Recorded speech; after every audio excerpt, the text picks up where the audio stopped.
Welcome back to Walt Recaps. Today I'm going to explain the movie Black and Blue. Spoilers ahead. Watch out and take care. A woman is jogging down the road when a police car pulls up near her. Two officers come out of the car and immediately push her against the wall. Officer inquires her about what she is doing here, while others search her and found a card, which states that she is a cop herself. He immediately tells the officer holding her that they have been mistaken and she is not the one they are searching for. Officers apologize to her saying that it's not their fault, she just matches the description they got, and she must have known the situation nowadays in the neighborhood. Alicia West is a cop at the local station recently transferred after her mother's death. In the morning she went to her office after visiting her mother in the cemetery, where another officer, her partner, greets her asking about how her day is going. He tries to cheer her up when he sees that Alicia having a rough day already. They get ready and head out for their daily patrolling duty. They started their journey towards the outskirts of the city, where all the black people live. Alicia feels upset to see the houses destroyed by the natural disasters, and says that it is weird to see the places that were once where people used to live is now in such bad conditions. Her partner tells her that the people here are now in worse condition than before, and the police don't even respond to any emergency call unless there is a blue, which refers to the police in trouble. They came to a stop and Kev, her partner, goes to the grocery store while she keeps sitting in the car. She is sitting in the car when she sees a child and decides to get out of the car and chat with the boy. She is kindly talking to the child when his mother comes rushing toward them and almost drags the boy away and tells him to stay away from the cops. Alicia tries to convince her that Jamal, the child, didn't do anything wrong, but the mother says she never said that. A man comes outside from the store asking if there is any problem when the mother tries to accuse Alicia of harassing her son. Alicia assures him that she is not harassing anybody and everything is fine. When the man and the woman started walking toward their cars, Alicia recognizes the woman as Missy. She introduces herself but the woman refuses to recognize her. They sit in the car and drive away, leaving Alicia standing there confused. As her partner come out of the store, he warns her that they are the Kingston crew and she should be careful with them. They both go inside the store again, where Alicia sees a man named Mouse, and introduces herself as a past friend of his cousin Missy, and asks about Missy's strange behavior. When Mouse tells her that he knows who she is, he says Missy has her problems now and a 10-year-old son to take care of. Her partner calls her, cutting their conversation, stopping her for asking anything else, and walks out of the store without paying. Alicia is a little shocked but pay on his behalf and walk out of the store as well. Back in the station, Kev is quickly getting ready to go home. On Alicia's inquiry, he tells her that it's his date night with his wife and their children are going to stay at their parents' house. He is happily getting ready when an officer comes and tells him that his name came up for night duty. Alicia quickly offers that she will work on his behalf as she has no plans for the night and Kev can go on his date night. Officer tells her to meet Deacon Brown in the lobby as she is going to ride with him. Kev is very thankful to her and says that he owes her and will pay her back. She goes into the lobby to meet Deacon, who is talking with a bunch of guys. Deacon Brown leads her out and not happy to have a rookie companion to go with him for the night. On their way to the car, Deacon asks her about herself, and she tells him that it's been 3 weeks since she come here and this is her first night shift here.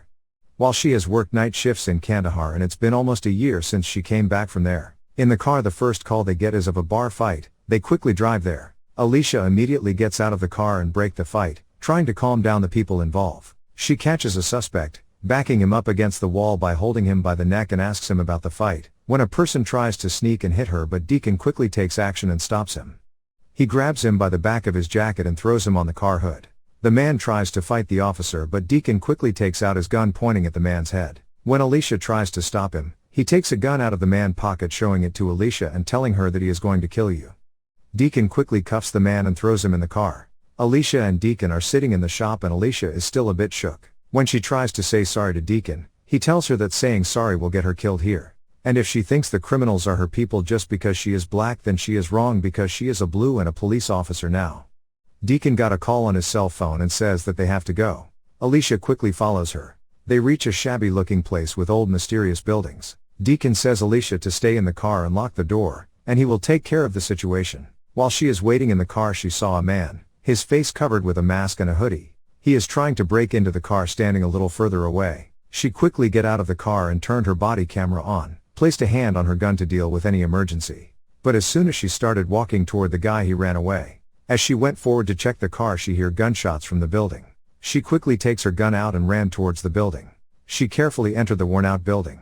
She hears voices from upstairs and cautiously starts climbing the stairs. When she reached the upper floor, the scene in front of her shocked her. 2 dead bodies are lying on the floor while a man is holding a gun to another boy's head.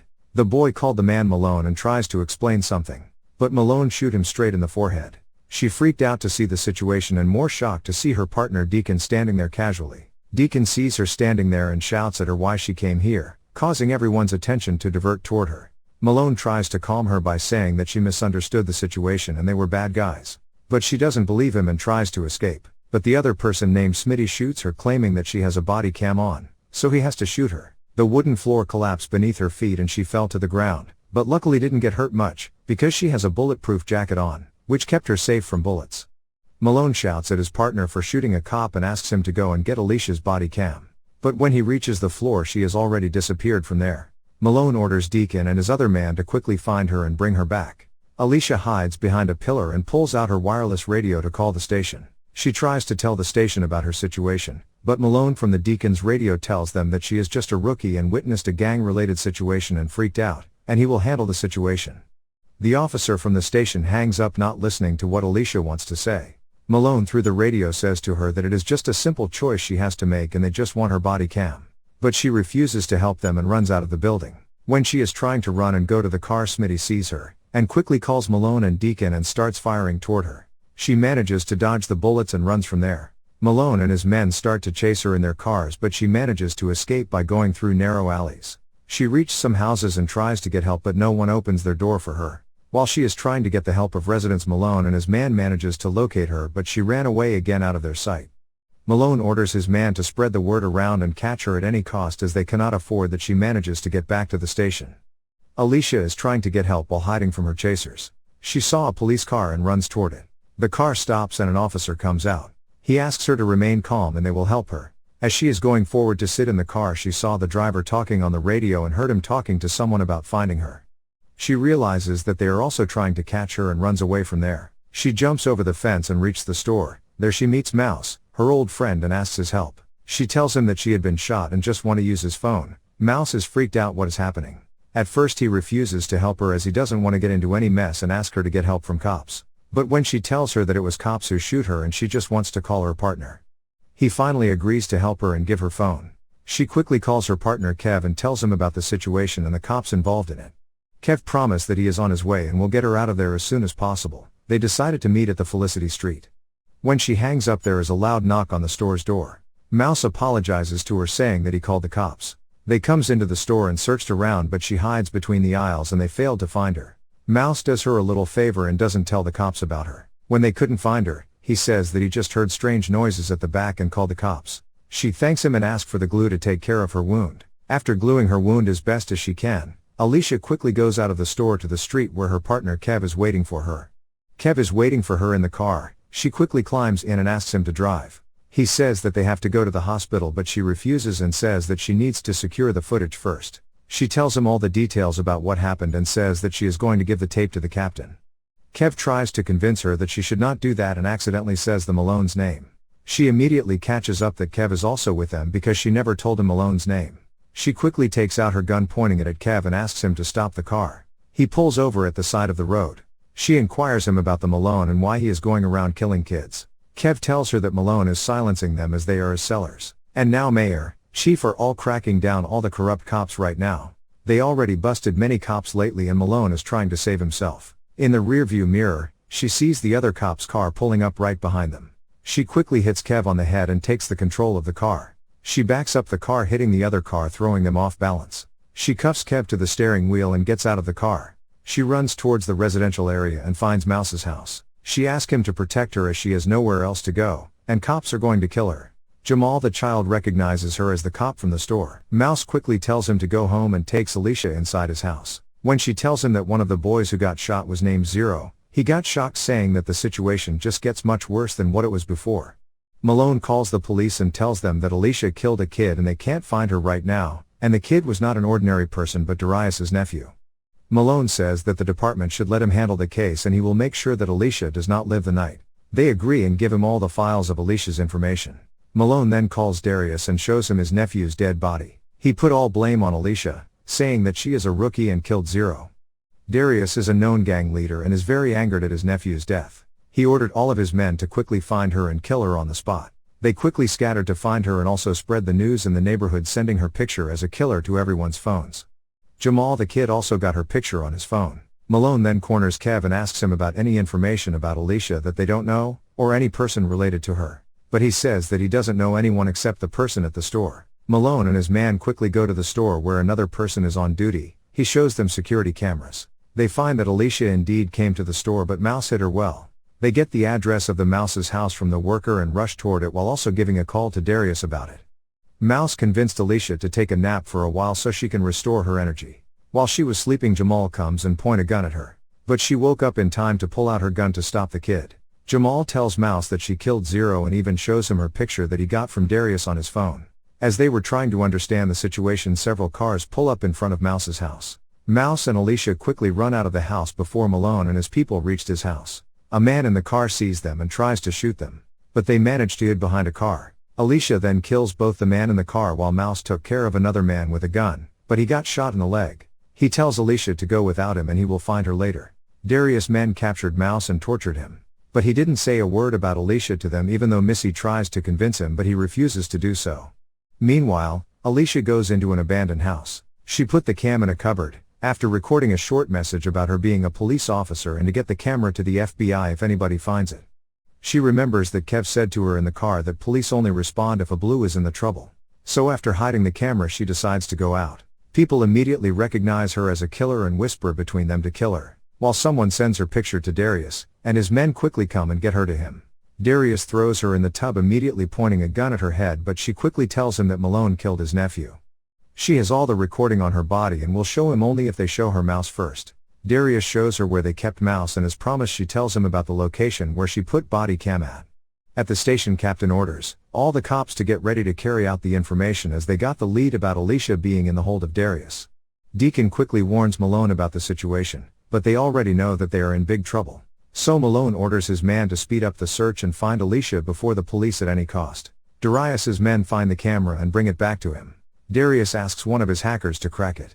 After some difficulty, he cracks it and the video is playing on the computer. Darius finds out from the video that it was Malone who killed Zero and not Alicia. He orders to release Mouse. When they were sorting everything out, police barged into their building, killing everyone who comes in the way. Darius quickly tells Missy to go in the underground safe area with the kids. The gang starts the fight with the police. Darius also helps Alicia and Mouse to reach the safe area. Police almost kill all of the close men of Darius. As Malone reached near him and tries to shoot, Darius grabs him, saying that he knows Malone killed his nephew. They got into a fight, but Malone manages to fire and kill Darius and goes out of the room. Almost all the gang members are dead, but they couldn't find Alicia. Malone's right hand also kills Deacon. Alicia is coming out of the building cautiously when a cop sees her. He orders her to stop moving and get arrested as she tries to convince him that they got it all wrong. During conversation, Smitty comes from behind and kills the cop. But Alicia manages to save herself from bullets. Mouse and Alicia fights with Smitty and kills him. As they are hiding behind the pillar, Mouse asks Alicia to give him the cam and her belt as they are looking for a female cop. They will pay him no attention. He will take the cam to the station. Alicia hesitates a little but gave him the cam and guide him about what to do with it. Mouse takes the cam and carefully walks into the crowd. Kev sees him but purposely ignores him, giving him a chance to escape from the situation. He reaches the station and goes into the recording room. He connects the cam to the computer just as Alicia has instructed him. The file started to upload slowly. A cop, a partner of Malone, comes and tries to stop him. But he distracts him for enough time so that the recording can be uploaded safely. In the meantime, Malone finds Alicia, but she quickly hides in a house. She waits for the perfect time and then attacks Malone with a piece of wood with nails in it. They fight for a while and come out on the ground. The cops point their snipers at Alicia, asking for her to drop the gun she is pointing at Malone. He says the cop to leave it to him and he will handle the situation. But at the same time, the station captain calls them after watching the video. She asks to release Alicia West as she is innocent. Malone is freaked out by the sudden change in the situation and tries to shoot Alicia. But Kev shoots Malone first, not giving him a chance to cause more trouble. When they are taking Malone, Alicia says to him that maybe her decisions today will make no big difference, but it's a start of a better future. Make sure to subscribe and turn on notifications. Thanks for watching.